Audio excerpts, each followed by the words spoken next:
Hi అండి. ఈరోజు అటుకుల మిచ్చిరి చేసి చూపిస్తానండి. అటుకుల మిచ్చిరి చాలా బాగుంటుందండి. కరకరలాడుతూ కమ్మగా టేస్టీగా ఉంటుంది. పిల్లలకు స్కూల్ నుంచి వచ్చిన వెంటనే స్నాక్స్గా చాలా బాగుంటుంది.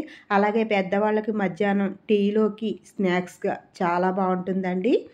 నేను అటుకులు తీసుకున్నానండి. ఇవి మేము సొంతంగా ధాన్యం నానబెట్టి ఆడించుకున్న అటుకులండి. నేను 1/2 కేజీ తీసుకున్నాను. స్టవ్ మీద ఒక బాండీ పెట్టి ఒక 2 స్పూన్లు ఆయిల్ వేసానండి. అటుకుల్ని నేను 1/2 కేజీ తీసుకున్నానని చెప్పాను కదా, చూడండి అటుకుల్ని మొత్తం వేసేసి ఆయిల్ అంతా పట్టేలాగా బ్రౌన్ కలర్ వచ్చేలాగా వేపుకోవాలండి. చూడండి చక్కగా మంట చిన్నగా పెట్టుకుని బ్రౌన్ కలర్ వచ్చేలాగా అటుకుల్ని వేపుకోవాలి. చూడండి బ్రౌన్ కలర్ వచ్చేసినాయి కదండి. నేను ఒక పెద్ద స్పూను సాల్ట్ వేసాను. అలాగే ఒక పెద్ద స్పూను కారం కూడా వేస్తున్నాను. ఒక 1/2 స్పూను పసుపు వేస్తున్నానండి. మంచి కలర్ వస్తుందండి ఈ 1/2 స్పూన్ పసుపు వేయడం వల్ల. మొత్తం అటుకులంతా పట్టేలాగా వేడి మీద బాగా చూసారా ఇలా కలుపుకోవాలి. చూసారా రెడీ అయిపోయినాయి అటుకులు. నేనైతే బాండీ కింద పెట్టేస్తున్నానండి. అటుకులు దింపేస్తున్నాను కిందకి. ఇంకొక స్టవ్ మీద ఇంకొక బాండీ పెట్టి నేను ఆయిల్ వేస్తున్నానండి. కొంచెం ఎక్కువ వేస్తున్నానండి, ఆయిల్ ఉండిపోతుందిలేండి. అంటే బాగా పల్లీలు అవి వేగడానికి కొంచెం ఎక్కువ వేసాను. నేను ఒక కప్పు పల్లీలు తీసుకున్నానండి.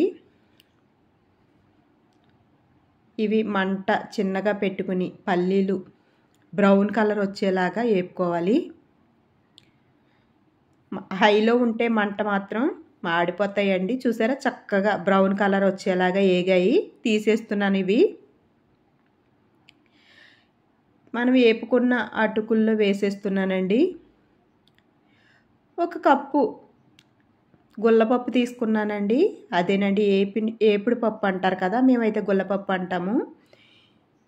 ఈ గుల్లపప్పు కూడా లైట్గా బ్రౌన్ కలర్ వచ్చేలాగా వేపుకోవాలి. చూసారా పప్పు కూడా వేగిపోయింది. నేను పప్పును కూడా తీసేస్తాను.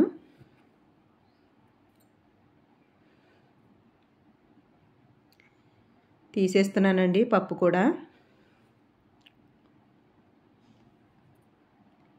ఇవి కూడా మనం వేపి పక్కన పెట్టిన అటుకుల్లో వేసేస్తున్నానండి.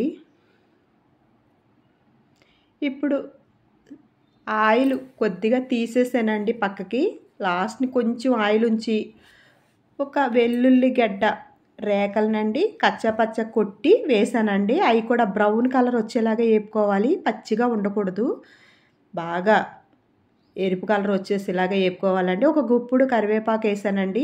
అది కూడా వేపేసి అటుకుల్లో వేసేసానండి. ఇప్పుడు చూసారా ఈ అటుకుల్ని ఇలా మొత్తం బాగా కలగుచ్చుకోవాలండి. అటుకులైతే వేడి వేడి అటుకుల మిక్చర్ అయితే రెడీ అయిపోయిందండి. చాలా బాగుంటాయండి అటుకులు. పిల్లలకి స్నాక్స్గా చాలా బాగుంటుంది. పెద్దవాళ్ళు కూడా తినడానికి ఊసిపోనప్పుడు మధ్యాహ్నం ఖాళీగా ఉన్నప్పుడు తినడానికి చాలా బాగుంటుంది. టేస్ట్ అయితే అదిరిపోయింది. మీకు నచ్చింది కదండి. Like and share and subscribe.